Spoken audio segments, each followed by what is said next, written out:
Alright, now that I got the tension off the belt, you can really see what's going on here. That's pretty bad. Doesn't look like it was leaking any antifreeze though. It wasn't overheating. Temperature gauge was right where it's supposed to be. So, well, let me take it apart further.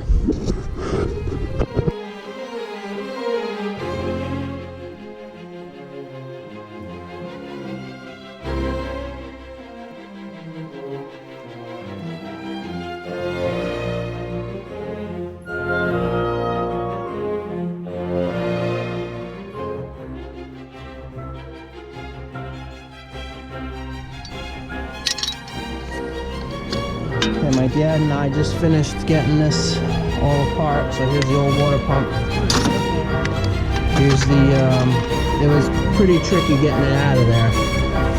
But, we did it. So, the new water pump is coming tonight.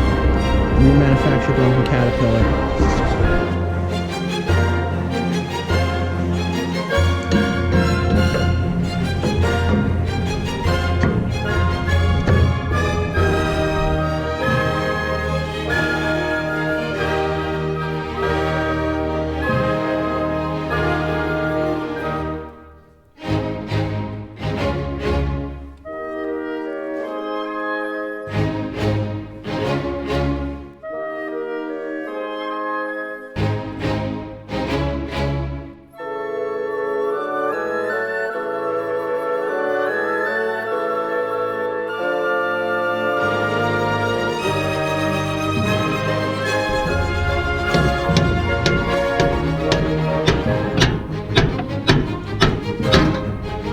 That's how you do it.